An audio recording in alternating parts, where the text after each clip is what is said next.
About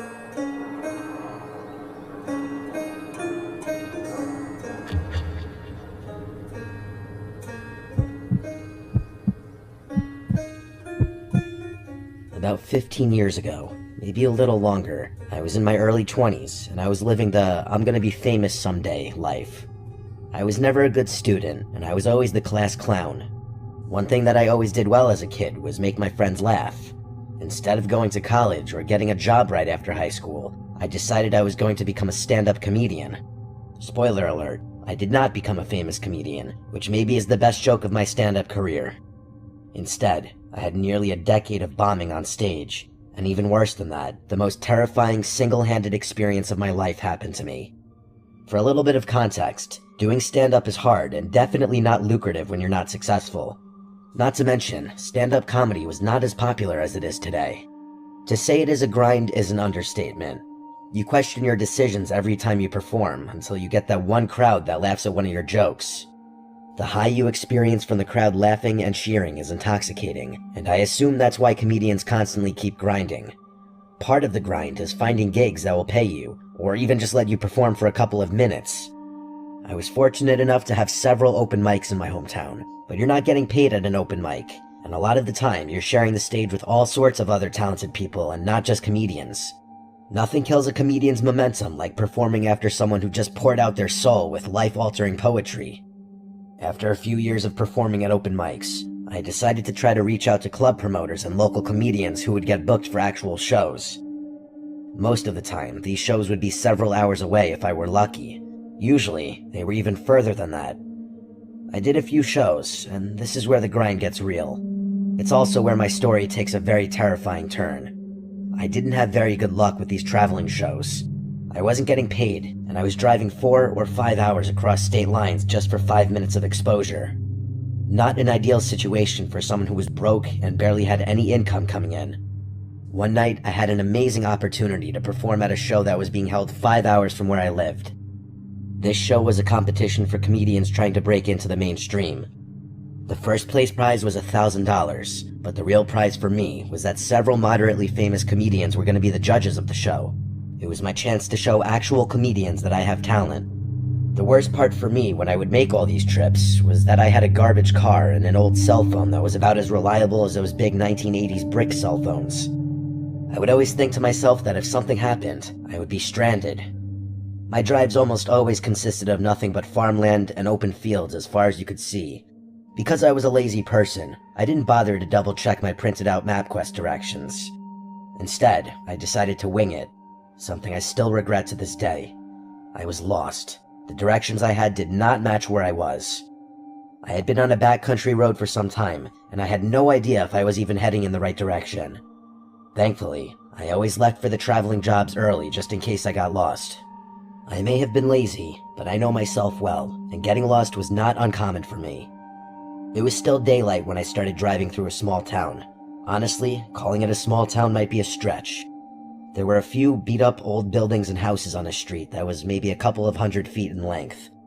Outside of an old gas station, there were a few individuals who looked less than welcoming. I know that's kind of rude to say they were dirty and mean, but they were rude to me. They didn't look like they were using or anything like that. They just looked like they'd been beaten up by life. I asked where I was and tried asking them if I was on the right track.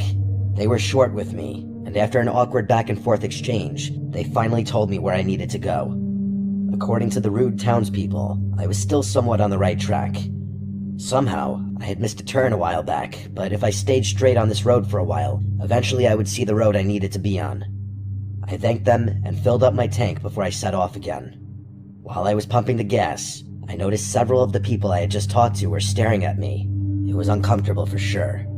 It was those dead-eyed stares, and it wasn't just one of them. I counted at least 4 of them just staring and standing completely still like a statue. It made me feel all sorts of weird. I finished up and got out of that small town as fast as I could. I started driving and rehearsing my routine to myself. I kept thinking about how ironically funny my conversation with the townspeople was, and I even tried thinking of ways that I could incorporate this experience into my stand-up routine. Not long after leaving the town, a beat-up white pickup truck flew by me going very fast. I didn't think anything of it at the time. When it was around dusk, I had been driving for nearly an hour since I left the town. There was nothing but trees on the left and right sides of the road. I had that gut feeling that I was probably lost. As I continued down the road, I heard a loud sound from underneath my car, and I started losing control of the vehicle. I knew right away what had happened. It was unmistakable. I had somehow gotten a flat tire. I pulled over to inspect the damage. I couldn't believe my eyes. It wasn't just a flat tire. Both of my front tires were completely obliterated. When I leaned over to take a closer look, I noticed that the tires were impaled with several nails. I pulled out my terrible cell phone, and of course, the service was not good. I tried calling a tow truck, but I had no idea where I was or even what road I was on. I hung up the phone. Instead of panicking, I was starting to get angry that I was going to miss the show. I was stupid, and my priorities were elsewhere. I decided to call one of my friends. I described everything that I remembered about the drive, and I told him about the small town with the gas station. He told me he was going to try to look up where I was and that he would call me back. I didn't know if I should just stay put in the car or I should try walking back in the direction of the town. I decided to stay put in the car because now that it was almost completely dark, it was starting to get cold. It was clear now that I wasn't going to make the show. While I was waiting to hear back from my friend, I noticed two bright headlights popping out from the horizon behind me. The headlights stopped moving a good distance from my car and didn't continue in my direction. The car was close enough that the lights were bright and annoying, but far enough away that I could not tell what kind of car it was. I don't know if it was a cop or some local trying to call the police to report a vehicle on the side of the road. If you're wondering why I didn't just call the police, it's because I was driving a car that was not inspected or properly insured at the time, and I wasn't trying to get that ticket in another state. Several minutes went by, and the car never moved. It just stayed parked a good distance behind me, shining those bright lights. After probably a good 5 minutes or so, the bright lights started to get a little closer. The vehicle was slowly moving towards the back of my car. As that was happening, two more lights could be seen in front of me, making their way toward me quickly. The loud vehicle stopped inches from my car. Eventually, the car that was behind me was parked directly behind my car, and I still couldn't tell who it was. While I was trying to adjust my eyes to the bright light in my rearview mirror, I noticed that the car doors from the vehicle in front of me were now open. That's when I noticed it was a white pickup truck, the same beat-up white pickup truck from earlier. Before I could notice anyone coming, I heard a loud bang on the driver's window, and I couldn't believe my eyes. It was the rude man from the gas station. I started to panic because the man was trying to open my car door. Even though it was locked, he was aggressively pulling on the door. He started to beat on the car window. I wasn't sure how long my window would last before it broke. As this was going on, I noticed one of the other men from the car make his way to the passenger side of my car. He also started to aggressively try to open the door. I was trying to yell at them to stop, but it was like they didn't understand what I was saying. They were just grunting and smashing the car doors. The guy at the driver's side door stopped trying to break in for a moment and instead just stood there, staring directly at me. It was just like those vacant stares from the gas station earlier. I can't even begin to explain how horrible that moment was. With no notice at all, he just started screaming. And it wasn't just a normal scream. He was howling and screaming at the top of his lungs.